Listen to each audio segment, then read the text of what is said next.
ভগবান একাদশী করছে আর আমরা মানুষ হয়ে করতে পারছি না। ভাবতে পারছো রামচন্দ্র আজকের একাদশীর ব্রতটা কেন করেছিল? সীতামাকে উদ্ধার করবে বলে। কারণ লঙ্কাতে যখন যাবে সেতু বন্ধন করবে, একটা একটা পাথর ফেলবে, পাথর যে ভাসবে, এই যে সীতামাকে উদ্ধার করবে, তার জন্য চিন্তায় পড়ে গেছিল রঘুপতি রামচন্দ্র। কি করে আমি এই সেতুটা বন্ধন করব? হনুমান আর বল্লুক এতটা কি পারবে? তার জন্য নারায়ণের উপাসনা করতে হবে। আগের দিন রাত্রিবেলা বাবা একটা ঘটিতে একটা আম্রপত্র, কর্পূর, তাম্বুল, অগুর সবকিছু দিয়ে একটা স্বর্ণ নারায়ণ তৈরি করতে হয়েছিল, সোনার নারায়ণ। কারণ ত্রেতা যুগে রামচন্দ্র তো রাজার ছেলে, তবু জঙ্গলে ওই যে সীতামাকে উদ্ধার করবার জন্য সোনার একটা নারায়ণের মূর্তি করেছিল, ওই ঘটের উপরে স্থাপন করেছিল। আর এই স্থাপন করে আজকের দিনে এই বিজয়া একাদশী উপবাস করে সারা রাত জাগরণ করে বিষ্ণু আরাধনা করেছিল। সারা রাত্রি জাগরণ করে আরাধনা করে সকালবেলা ওই ঘটটা সাগরে ভাসিয়ে আর ওই স্বর্ণটা, স্বর্ণ মূর্তি যেটা করেছিল রামচন্দ্র, ওইটা একটা সাত্ত্বিক ব্রাহ্মণকে দান করে দিয়েছিল। আর তার জন্য সীতামাকে লঙ্কার মাটি থেকে উদ্ধার করতে পেরেছিল। আর তার জন্য হনুমানের দল, ভল্লুকের দল ওই সাগরে একটা একটা করে পাথর ফেলছিল, পাথর ভাসছিল। তাহলে একাদশীর উপবাস করে তবে কিন্তু রামচন্দ্র জয় লাভ করেছিল। তাহলে রামচন্দ্র করছে, আর আমরা যারা উপবাস করেছি তাদের চরণে দণ্ডবাদ প্রণাম। আবার জানেন তো আমার ভগবান কৃষ্ণও করেছিল। কত বলবো, বলতে বলতে ফুরাবে না বাবা।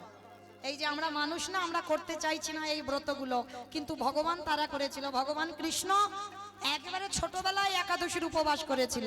একটু বলি, যখন একাদশীর প্রসঙ্গ এলো, এই একাদশী করেছিল কবে জানো? একদিন চুরি করে মা যশোদা রেগে যাবে, গোপালকে খাওয়াতে হবে ক্ষীর, সন্ননি, মাখন, অন্ন ব্যঞ্জন, কিন্তু চুরি করে কৃষ্ণ একাদশী করে ফেলেছে। এইবার যশোদা মা রান্না করেছে গোপাল খাবে বলে, কিন্তু গোপাল যখন খাবে, মা তো রান্না করেছে গোপালের নামে ওটা উৎসর্গ করা, গোপাল খাবে। এবার দুপুরবেলা হয়ে গেছে, মা যশোদা ডাকছে, গোপাল আজকের বাবা অন্নটা সেবা করে নিস, কারণ আমাদের তো আজকের আমার তোর বাবার একাদশী, আমরা পাবো না। ভগবান বলছে, এই রে, আমি যদি মাকে বলি মা তো বকবে, এখন কি করব? আমার তো আজকের একাদশী, মাকে বলিনি, এখন কি করব? মা তো আমার নামে সংকল্প করেছে এই যে অন্ন ব্যঞ্জন, তাহলে আমি যদি এই অন্ন ব্যঞ্জনগুলো ফেলে দিই তাহলে মাকে অপমান করা হবে। ভালো করে বোঝেন বাবা, ভগবান তো কত চৈতন্য, কত চেতনা। তাহলে মায়ের দেওয়া জিনিস ফেলাও যাবে না। আর একাদশী তিথিতে যারা অন্ন ভক্ষণ করবে, অন্ন সেবা করবে, তারা তো পাপ ভক্ষণ করছে। ভগবান এই পাপ পুরুষকেও সৃষ্টি করেছিল, পাপ পুরুষকে থাকতে দিয়েছিল একাদশী তিথিতে। কোথায় না? পঞ্চশস্যের ভিতরে। একাদশীতে যারা বাবা অন্ন সেবা আমরা করব, বাবা মাকে হত্যা করলে যে পাপ হয় সেই পাপের বোঝা নিতে হবে। একাদশীতে অন্ন সেবা করলে, গোমাতাকে হত্যা করলে যে পাপ হয় সেই পাপের বোঝা নিতে হবে। একাদশীতে গুরুদেবকে হত্যা করলে যে পাপ হয় সেই পাপের বোঝা নিতে হবে।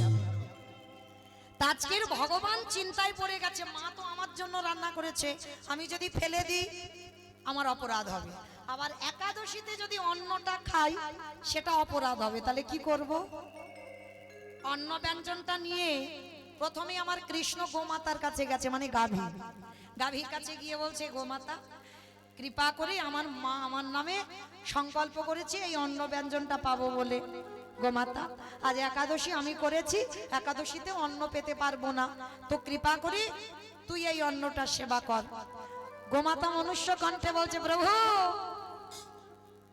আমি তো পারবো না, কারণ একাদশীতে অন্ন সেবা করা পাপ, আমি পারবো না।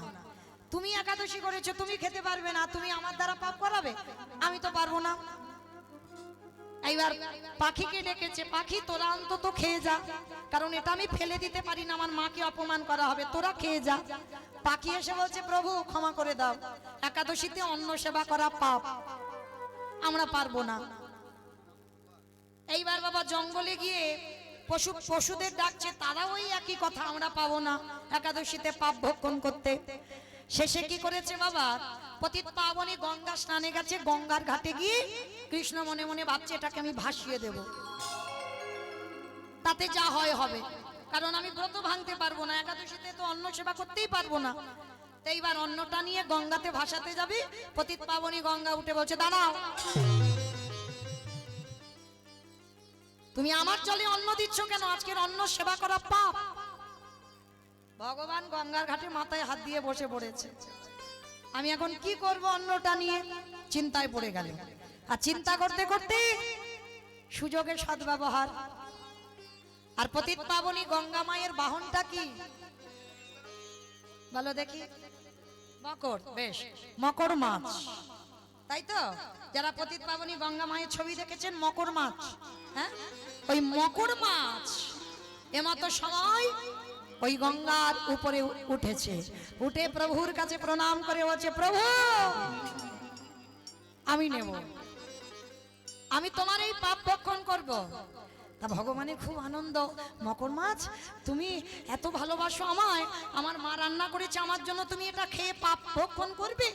বলে হ্যাঁ, তবে একটা কথা, আমি পাপ ভক্ষণ করব, কারণ তোমার মায়ের দেওয়া রান্না তুমি ফেলতে পারছো না, গোমাতা নিল না, পাখি নিল না, পশু নিল না, এমনকি গঙ্গা মাও নিল না, তাহলে ওটা আমি সেবা করব, আমার পাপ হবে, কিন্তু তার বিনিময়ে তোমাকে একটা আশীর্বাদ আমার দিতে হবে। কি আশীর্বাদ? আমি তোমার অঙ্গে থাকতে চাই। অসম্ভব, তোমার দেখতে ভালো নয়, আমি কোথায় রাখবো? আমি যদি আমার নাকের উপরে রাখি তোমার কিরকম আমার দেখতে হবে বলো? আমার রূপটা বাজে হয়ে যাবে, দেখতে ভালো লাগবে না। যদি আমার কাঁধে বসিয়ে রাখি কিরকম লাগবে? আর তাছাড়া আমি তো গাভী নিয়ে চলি, আমি তোমাকে বাহন করতে পারবো না। বলে তাহলে আমার আর করার কিচ্ছু নেই, তাহলে আমি আর অন্ন নিতে পারলাম না। আরে দাঁড়াও দাঁড়াও দাঁড়াও দাঁড়াও, মানে এই মাছেদের মধ্যে মকর মাছ খুব চালাক। মানে চালাক কিরকম দেখো, পাপ ভক্ষণ করবে কিন্তু পাপ ছুঁতে পারবে না যদি ভগবানের শরীরে থেকে যায়, তাহলে চালাক নয় বাবা? যদি ভগবানের শরীরে থাকে তাহলে কি আর পাপ লাগতে পারবে? পারবে না তো। তাহলে আমি একাদশীতে অন্ন পাবো, কিন্তু কথা দাও তোমার শরীরে আমি থাকবো। ভগবান বলছে দেখো তোমার অত বড় দেহ নিয়ে আমি কোথায় রাখবো? ঠিক আছে আমার দেহ রাখতে হবে না, আমার মাথাটা তুমি শুধু নাও। বলে না, মাথাটা রাখবো কোথায়? আমার মাথার উপর রাখবো? ভগবান বলছে নাকি আমার কোমরে রাখবো না, কাঁধে রাখবো না, হাতে রাখবো না, কোথায় রাখবো? তা মকর মাছ বলছে প্রভু আমি জানি কোথায় থাকবো। বলে কোথায় থাকবে তুমি বলে দাও। বলে কেন, তোমার হাতে ওই যে মুরলি, দেখবেন বাবা ভগবানের হাতে যে মুরলিটা আছে, মুরলির মাথাতে দেখবেন একটা মকর মাছের মাথা নেই, আছে কি না? বলছে ঠাকুর দেখবে আমি এমন জায়গা থাকবো তোমার দেহে আরো সৌরভ, আরো সৌন্দর্য বেড়ে যাবে। বলে কোথায় থাকবে? বলে কেন, তোমার বাঁশির অগ্রভাগে। ভগবান হেসে উঠেছে, তুমি তো খুব চালাক মাছ, হ্যাঁ? পাপ ভক্ষণ করবে আবার তোমার শরীরে পাপও লাগবে না, কারণ তুমি যদি আমার শরীরে থেকে যাও আর কি তোমার পাপ ছুঁতে পারবে? পারবে না। বলে প্রভু আমার অনেক দিনের ইচ্ছা, আমি তোমার অঙ্গে সৌন্দর্য হয়ে যাব। আর তুমি যখন মুরলীর ধ্বনি করবে সবার প্রথমে ওই আওয়াজ ত্রিভুবন শুনবার আগে সবার আগে যেন আমার কর্ণ মরে যায়। নিতাই গৌর প্রেমানন্দে। ওই জন্য দেখবেন বাঁশির মাথায় একটা ওই যে হাঙর মাছের মাথা লাগানো আছে। কেমন? তাহলে জানা গেল রামচন্দ্র আজকের একাদশী করেছে, কৃষ্ণ একাদশী করেছে। আমরা পারি না? কি গো পারি না? আমি তো বলছি না যে নির্জলা থাকো, অনুকল্প পাবে, কলা আলুর তরকারি, পেঁপে আলুর তরকারি, কুমড়ো আলুর তরকারি, এগুলো তো পাবে। চেষ্টা করো মা, অন্তত মাসে যদি দুটো করে না পারো, পায়ে ধরে বলে যাচ্ছি অন্তত বছরের 4টে অন্তত করো। সায়ন একাদশী, পার্শ্ব একাদশী, ভৈম একাদশী, উত্থান একাদশী, আর তার মধ্যে কয়েকটা করতে হবে। যেমন একাদশী হ্যাপি বার্থডে। কি আমাদের জন্ম, ভগবানের জন্ম, একাদশীর জন্ম হয়নি? হয়েছে তো। অঘ্রাণ মাসে যেটা হচ্ছে উৎপন্না একাদশী, পাঁজিতে লেখা থাকবে দেখবেন উৎপন্না একাদশী, এইটা হচ্ছে একাদশীর আবির্ভাব তিথি। তাহলে মায়েরা চেষ্টা করো, কারণ আমি চাপিয়ে দিলাম না, এবার মানবেন না মানবেন আপনাদের ব্যক্তিগত ব্যাপার, কিন্তু চেষ্টা করবেন, কারণ আমরা হিন্দু মানুষ হয়ে আমরা যেন এই ব্রতগুলো পালন করি। তো চলেন আজকের একাদশী তিথিতে বাবা যারা করেছেন পূর্ণ, যারা করেননি তাদেরও পূর্ণ। তো চলো আমরা সবাই একটা ভজন গাইতে গাইতে বিষয়ে যাই একটু। কিংবা একটা ভজন হবে তো, কই একটু উলুধ্বনি দাও। রাখালি রাজা বনে দিরে কোথায় বৃন্দাবন,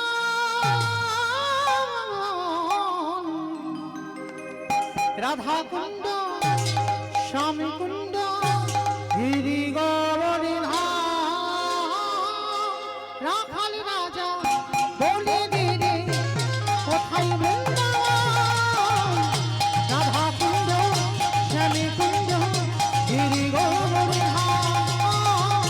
রাখালি রাজা বনে দিরে কোথায় বৃন্দাবন, রাধা কুণ্ড শ্যাম কুণ্ড গিরি গৌরী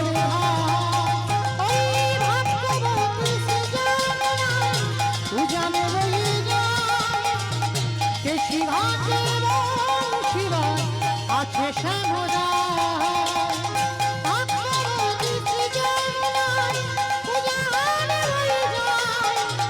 কেশি ঘাটে শিবায় আছে শ্যামরা। আমি আর আমার সম্প্রদায় যাচ্ছি, আর কেউ যাচ্ছি না, সবাই যাচ্ছি। যারা যারা যাচ্ছে আর একবার এই কান মুলে বলছি, মা কালী দিব্যি আর বলবো না বাবা, এগুলাটা শেষ। সবাই দেখে একবার হাত দুটো তোলো, আর একবার সবাই তালে তালে করো তালি, কেমন? ভাগ্যবতী উজানে বয়ে যায় কেশি ঘাটে শিবায় আছে শ্যামরা। উজানে বয়ে যায় কেশি ঘাটে শিবায় আছে শ্যামরা। বাঁশুরি বাজাই রে কাহলা বাঁশুরি বাজাই, বাঁশি শুনি রাধা রানী অভিসারে যায়। বাঁশুরি বাজাই রে কাহলা বাঁশুরি বাজাই, বাঁশি শুনি রাধা রানী অভিসারে যায়। বাঁশুরি বাজাই রে কাহলা বাঁশি শুনি রাধা রানী অভিসারে যায়। রাধে রাধে রাধে রাধে রাধে রাধে রাধে রাধে রাধে রাধে রাধে। বলছো মনে মনে বলছো, একটু জোরে জোরে বলতে হবে। হরি বল। অমাইরা যারা সকাল থেকে আমরা কৃষ্ণ নাম করছি জানা হবে, এই রাধা শব্দটা একবার উচ্চারণ করলে তার 1000 গুণ পূর্ণ। তোলো দেখি হাত সবাই, জয় জয় রাধে রাধে রাধে राधे राधे राधे राधे वृंदावन में राधे राधे गोवर्धन में राधे राधे निधोवन में राधे राधे गली गली में राधे राधे स्नान गली में राधे राधे मान गली में राधे राधे दर्शना में राधे राधे राधा कुंड में राधे राधे श्याम कुंड में राधे राधे हरिद्वार में राधे राधे प्रेम से बोलो राधे राधे जोर से बोलो राधे राधे आके बिहारी राखाल राजा बोले दे कोথায় বৃন্দাবন, রাধা কুণ্ড শ্যাম কুণ্ড গিরি গৌরী রাধা কুণ্ড শ্যাম কুণ্ড গিরি গৌরী রাধা কুণ্ড শ্যাম কুণ্ড গিরি গৌরী